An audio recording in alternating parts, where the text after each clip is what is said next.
We're in hard times and some of us are going to need a lawyer. And if you need a lawyer, don't just react to a TV commercial. Get a copy of the Lawyers Consumer Directory, which is available absolutely free of charge at any 7-Eleven store throughout Central Florida. The Lawyers Consumer Directory is going to give you real hardcore knowledge on how to hire a lawyer and a lot of information on issues like bankruptcy, foreclosure, and more. Get the Lawyers Consumer Directory. It's absolutely free of charge at any 7-Eleven throughout Central Florida. The Christian Star began as a newspaper whose news focus of interest was of Christians, but it's become a lot more than that, covering issues of concerns to our community, covering issues of national, state, local, and political agendas that affect us today. The Christian Star is available free at any 7-Eleven store. So pick up your copy of the Christian Star Bilingual free at 7-Eleven today. Ahora puedes demostrar tu orgullo hispano mientras manejas en la carretera con la nueva tablilla o placa de auto hispana conmemorando los 500 años del descubrimiento de Florida por Juan Ponce de León. Obtén tu tablilla hispana este año y harás la diferencia. Nuestra comunidad se beneficiará con más programas y servicios. Resalta nuestra cultura, nuestras raíces. Hi, I'm Danny Ramos, and welcome to this week's edition of Hispanic Speak Out TV, brought to you for the past 13 years on Bright House Cable 49. Our show is about the Hispanic community, but every now and then we like to interview people that are not Hispanic, obviously, so that we can find out and discuss greater issues, such as the political agenda of both parties, Democratic and Republican. Last week we had Senator Darren Soto here, and he was explaining to us his agenda in the state legislature. And today we have former Congresswoman Sandy Adams, who is a Republican, and she's joined us. She was a Central Florida Congresswoman just until recently. January, yes. Yeah, what happened? Well, I ran for re-election and didn't make it. Oh, okay. I thought that had something to do with the redistricting. Because there was redistricting. We had two Republican sitting members of Congress who were drawn into the same district. So you were actually competing against people in your own party? Yes. And, that doesn't make sense. Well, and I guess, you know, there was rumors that I could move and to the adjoining district and run there, but I don't run just to be elected. I run because I care and what I believe in, and so therefore I stayed and I ran in the district that I was originally elected. Okay. What is your agenda now that you're out of the congressional seat? What are you tackling? Well, I think that each and every one of us, you know, want to be involved in one way or the other with our government, whether it's on the local, the state, or the federal level.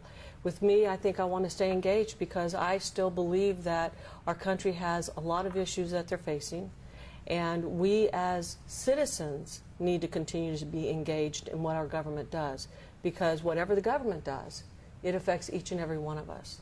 And what are some of those, what are the issues that are you talking about? What issues are you personally engaged in? Well, what are you following up with?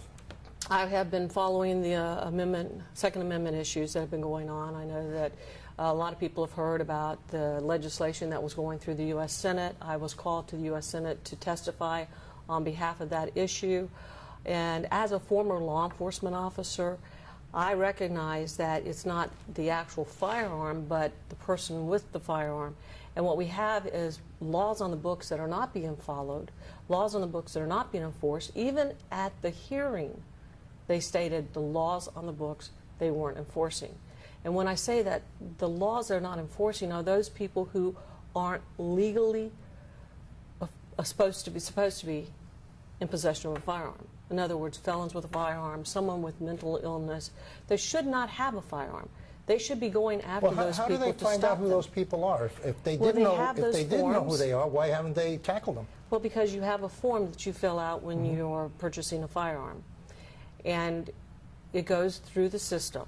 What we was told, what we heard during the committee was that those are, you know, paper crimes, and so they don't follow up when they get a report back that this person who's not supposed to have a firearm was trying to get a firearm. And that is a problem, because when they sign that they are legally able to have that firearm, they have committed a crime if they've lied on that form. And therefore, if they followed up, maybe they could stop some of these crimes from happening.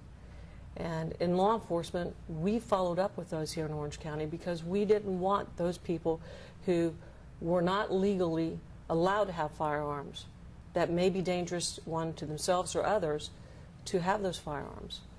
So you support, your position is that you do support the right for every citizen to have a firearm? I support the Second Amendment, as I support every amendment of our Constitution. We have a wonderful Constitution. This Constitution protects all equally, as long as it's enforced equally. Okay. What about Fast and Furious?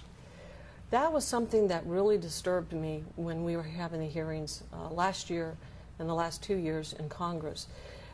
The Attorney General came in, he made a statement at one hearing as we all listened to him, and then not long after they sent us a letter retracting his statements that he had made to the committee. And is that allowable? Are you allowed to make a statement before a committee and then say, hey, I want to take it back after oops. But there seems to be a pattern with this Attorney General. If you notice what's going on today, you have not only Fast and Furious, where we lost a law enforcement officer, and many other people in Mexico have died at the hands of people who have these firearms that should never have had them. This was a program that was doomed from the very onset. And that's something that I recognize as a law enforcement officer. When we had the Attorney General in the committee, I looked at him and I said, I've worked undercover. We would have never allowed firearms to leave, in other words, walk with the criminals. Yet, over 1,000 firearms left their possession into the hands of, known criminals, drug cartels, and then went into Mexico. Innocent people have died. One of our law enforcement officers has died. And still to this day, we do not have the answers, to my knowledge, of what actually took place, who is responsible. And then now we have the other issues. We have Benghazi. We have the IRS. We have the Amendment 5 issues with... Do you think Eric Holder is involved in all of those things? Oh, I know he's involved with the Amendment 5 issue. He signed off on the warrant to the Fox reporter. So explain what that is, because the viewers may not know what the Amendment 5 issue is. Well, you've got your First Amendment, right to free speech, and and you've got that. I think is the most important, the right to the First Amendment. And they went after the press, even after he made a statement in committee that he didn't believe that's something he would like to do. And he said in committee that it wasn't something that he personally thought was a good idea, yeah, but yet he personally signed off on that warrant. I thought that I had heard that that he said that he had heard it on the news, but he had actually signed the warrant prior to that. And now there's reports that not only did he sign the warrant, but they had to take it to numerous judges before it was signed. I think 4 or 5 people had to pass it. So that is concerning in itself also. As a law enforcement officer, I look at these things. And one of the questions that I think that I remember we had from Mr. Holder was, should you be political? Should your office be political? Because as the chief law enforcement officer, you should be non-political. You should be enforcing the laws in our country evenly.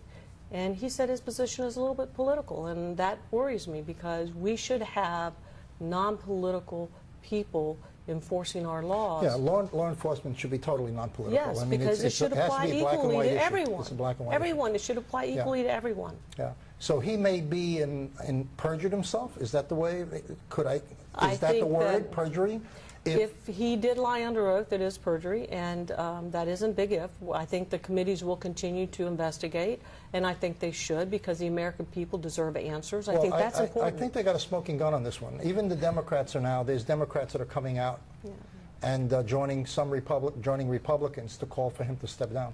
Well, again, I think it is very concerning when you have someone that's the chief law enforcement officer making statements that are later found to not be accurate while they're under oath or in a committee hearing.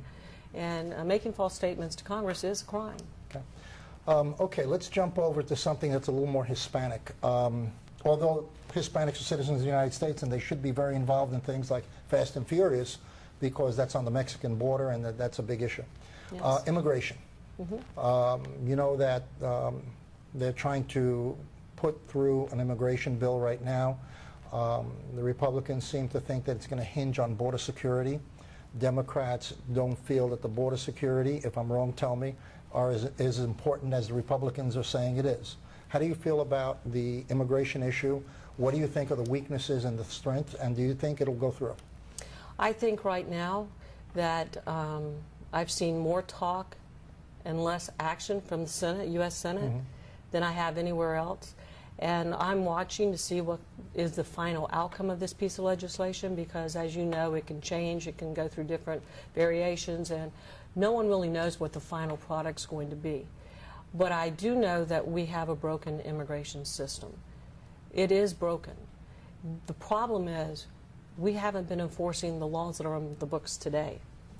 And so to create more laws that may or may not be enforced is concerning to me. So I think that if they're going to look at it, they need to look at it completely and wholly, look at what is currently on the books, what they are enforcing, what they aren't enforcing, then ask them why they're not enforcing. Is there a reason for it? You know, let's get to the bottom of it. Don't do something quickly, but let's do it. And I think we do need to secure our borders. I think that, you know, we have seen what has happened on the borders, and we have people that live in fear, some of them American citizens along the border. And that shouldn't be happening. Our government's responsibility is to protect its citizens. We also don't know who's coming across the border. And I'm not talking about those who are coming across the border for a better life for them and their families. I'm talking about those who might cross that border to do us harm. And we have had that happen. And a perfect example is what happened in Boston. You have, some people are saying now the new number is 11 million. This year it's 11 million. 3 years ago it was 20 million. Okay?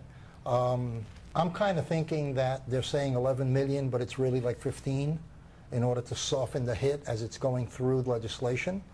Do you have any feeling on that? I don't No? know. I mean, they're getting the numbers from their different research teams and the different committees and from agencies. And I will tell you that... but if they don't know where they are, how can they be getting numbers? Exactly. I mean, you know, it sounds like it's made up. It's a guess. It's a guesstimate. And, you know, you have some issues with people that have been here and committed crimes from other countries that we're releasing back onto the streets to commit more crimes. That happened a few weeks ago, where well, they it's let 200 people all out. over the country, and that is very concerning to me, because American citizens are citizens. It doesn't matter what ethnicity you are. You should be concerned if someone is committing crimes, some of them violent crimes, and then because their country won't take them back because of who they are and the crimes they've done, they're being released back into our communities. And what happens to us, our citizens? One of the questions I asked Attorney Napolitano, Secretary Napolitano, who was once an Attorney General, was about a young woman who was terrorized by this gentleman, and I'll use that word loosely. He was from an Asian country, I'm not going to go, and they arrested him, and then he did his time. His country wouldn't take him back, so they released him back into the streets. He no more got back on the streets till he caught her on her front doorstep and brutally, brutally murdered her. Well, the big issue is the people who are productive and positive productive, they're not going to have an issue with coming in and registering. And the problem is going to be that all of these people who came across that have felony convictions in their own countries, they're not going to come step forward. They're going to still continue. So the immigration bill, I don't think, is going to solve that problem. I think there's going to be a lot of issues that need to be resolved before that bill really should go forward. Like I said, it's going through a lot of gyrations right now. We'll see what the final product is, and then we can maybe meet again and talk about what the final outcome of the bill is and whether I think it's going to move forward through the House.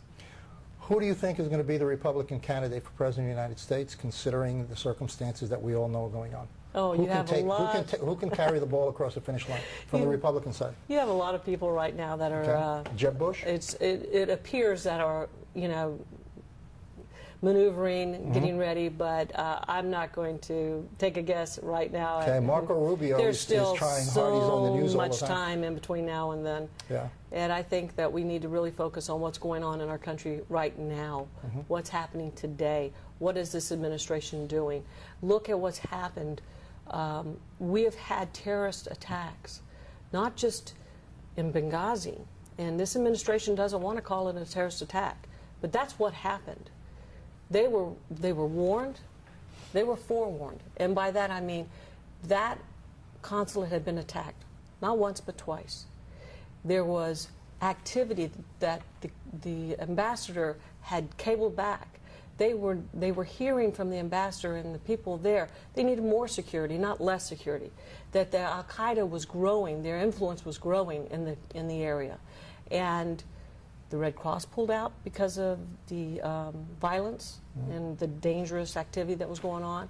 The British had pulled out, and instead of sending more security, they reduced the security. And they left our people there without really, I mean, by the own ambassadors. Why do you think that happened? I mean, was that the sequester? Was it a question of budgeting? No, it wasn't the sequester. Because a lot of people are saying, you know what, all of these things are going on because of the sequester. No, and I can tell you it's not the sequester. I was in the committee hearing, one of the first committee hearing on Benghazi. And we had people try to say, well, it was because you reduced funding. The State Department representative testified it had nothing to do with funding, nothing. So when I hear people say, oh, it was because you reduced funding, no, it didn't. It had nothing to do with funding. They had funds to make other embassies green. So if they had funds to make embassies green, why didn't they have funds to secure? And they could have asked to reappropriate, reprogram funds if they thought it was necessary. The problem was they reduced the security. They pulled people out. And I think the American people deserve to know the answers to a couple of main questions on what happened in Benghazi.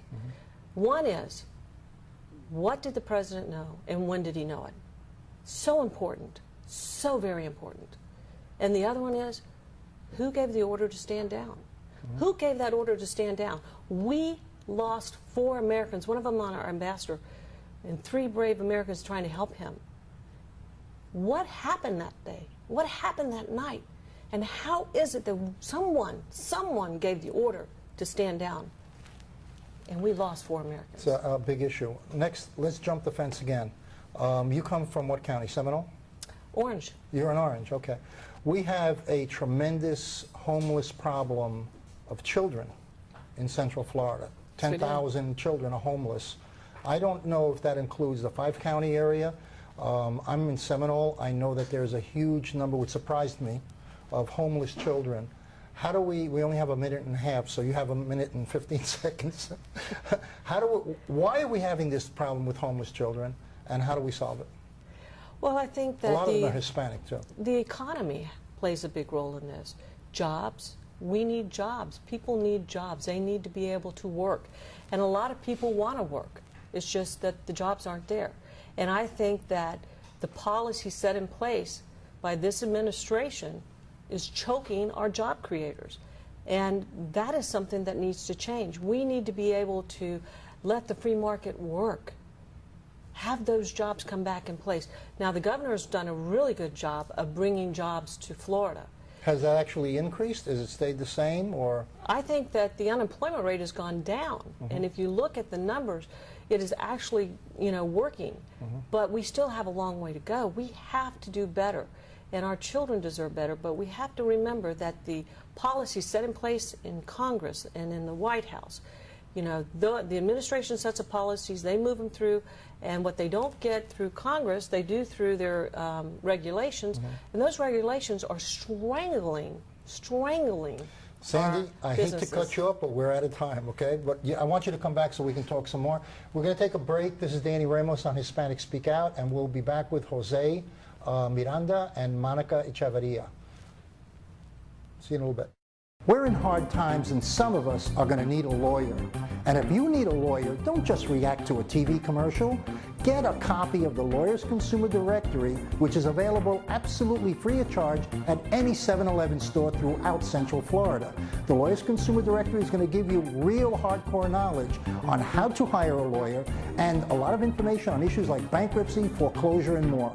Get the Lawyers Consumer Directory. It's absolutely free of charge at any 7-Eleven throughout Central Florida.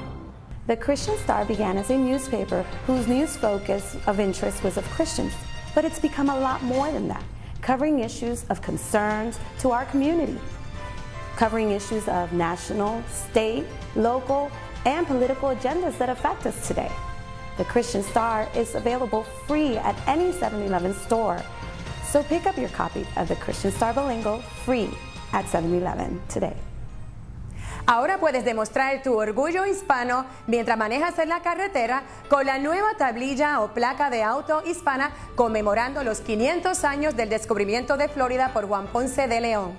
Obtén tu tablilla hispana este año y harás la diferencia. Solo 1,000 se necesitan para hacerla permanente. Su donativo ayudará a estudiantes con becas. Nuestra comunidad se beneficiará con más programas y servicios. Resalta nuestra cultura, nuestras raíces. Demostremos que en la unión está la fuerza. Obtén tu tablilla hispana en el Departamento de Vehículos de Motor más cercano o llama hoy al 321-277-0850.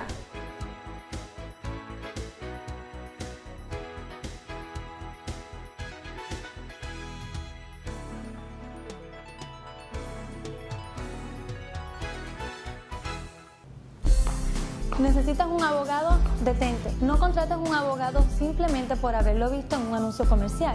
Lawyers Consumer Directory te ofrece la solución para todo tipo de problemas legales, tales como inmigración, bancarrota, divorcios, entre otros. Y hasta te ayuda a cómo contratar un abogado. No te rompa la cabeza buscando la solución cuando la tienes en tus manos. Adquiérelo gratis, sí, absolutamente gratis en cualquier 7-Eleven.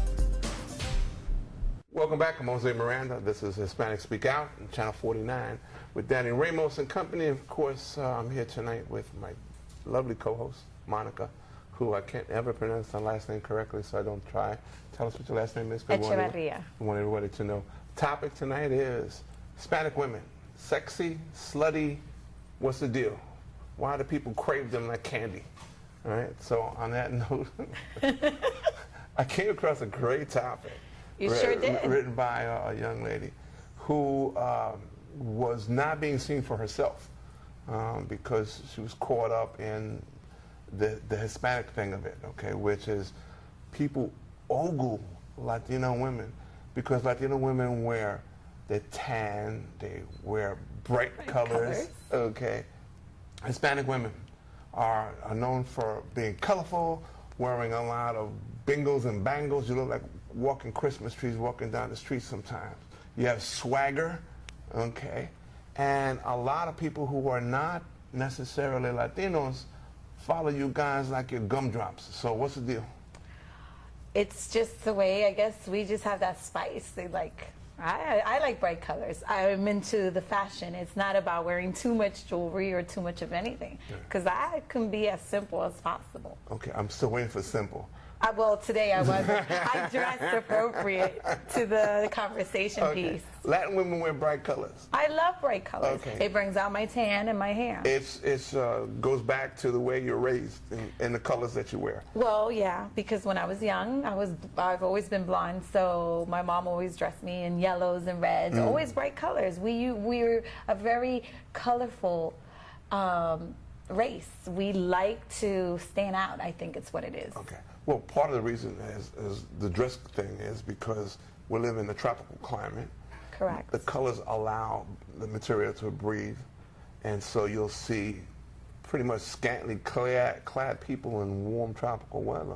Yeah, but and so we're not saying your brains. That's Has nothing to do with that. It has nothing to do with brains. So is there a difference between looking at the Latina and the sexual content, or do we just we ignore the fact that she could be brilliant. She's a teacher, a scholar. That's what happens most of the time. They ignore the fact that we're more than just a body or a look. Right. And then a lot of, like I've gotten a lot of situations where once they speak to me and they see how I speak and how I'm a strong person and independent, they get intimidated. They get intimidated by me. I've gotten by the your sexuality, by the way you just carry the way yourself? I am. I'm true. I'm forward. I don't sugarcoat anything. Right. It is what it is. There's a perception that Latino women are not taking readily who they are because they're not educated and because they work menial jobs. Is this something that you could buy into? That is not true. A lot of Latino women are very educated. It's just nobody's seen beyond that. It's just they're stereotyping on a look. Right. We like to dress. We like to have our hair done, our heels. My grandmother, rest her soul, she always wore heels, and we walked miles. She didn't care. She still wore her pretty little dress every Sunday that she took me into the pueblo, and she wore her 4-inch heels. That's just how we are. We're always elegant. That's the thing. Latin women like to be elegant. Always, and that's how I saw my grandmother. Always elegant, always dressed up, perfumed, ready to go, a flower in her hair, her heels, everything. It's about elegancy, what people are trying to now Would you say that's provocative? When you got the little thing in your hair, you're wearing your 4-inch heels? It's how, you see, when you're used to the race being like that, then you get used to it. It's part of who you are. Okay. Now, the people that are not used to seeing it, they're like, oh my God, she's so sexy, she's pretty, and this and that. But there's more to us than just that. Because if you're just assuming that that's what we are, you're wrong. You Latin men out there, when you see a Latina, perhaps, like Monica, walk by you, do you just think of a teacher, an accountant, an astronaut, or are you looking at her in a different way? How do you feel about that? Do Latino men treat you differently? Well, they look at me different, but you know who likes the Latin race a lot? The Hindus, Arabic, they like the Latin women. They're very attractive. Have you been taking a survey on this, man? No, it's obvious. They hit on you a lot. But there's other cultures. The Latino men, they just, well, in my case, I don't show my age, so that's another thing that they don't think. And then I take care of my body. I do exercise and stuff, and a lot of people don't think I even have kids. But I always make known who I am and what I'm about. And if it's not about that, it's we have about a lot of educators. We have one that's an astronaut, for example. Exactly. Okay, she's a fairly there's decent-looking lawyers woman, that are lawyers and Latinas. stuff like that, right? There is stewardess. They all have careers. There's a lot of women that have careers. We can't just say just because we dressed away. You're saying so this. It's more of a myth. It's not an actuality that you go out perpetuating this. That's correct. We have about 30 seconds. That's correct. But hey, if guys don't complain, it's eye candy for them, don't you think? Oh, okay. You don't like to see a Latina dressed in bright colors. I see. Let's turn it around. You don't like what you see? But still now, you're advertising then. I'm not saying I didn't like it. I'm not saying that I'm advertising anything. It's just that's the way we look. You know, people just misinterpret it. Okay. And there's nothing we can do about it. Well, on that note, we're going to bring it up again. I'm definitely going to bring it up so we can talk about the myth or the actuality of it. I'm Jose Miranda. This is along with Monica. And this is Bright House TV, Hispanic Speak Out. We'll see you again next week, same time, same station.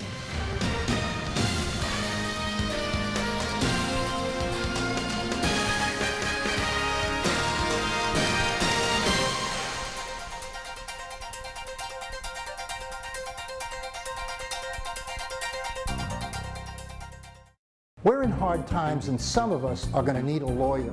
And if you need a lawyer, don't just react to a TV commercial. Get a copy of the Lawyers Consumer Directory, which is available absolutely free of charge at any 7-Eleven store throughout Central Florida. The Lawyers Consumer Directory is going to give you real hardcore knowledge on how to hire a lawyer and a lot of information on issues like bankruptcy, foreclosure, and more. Get the Lawyers Consumer Directory. It's absolutely free of charge at any 7-Eleven throughout Central Florida.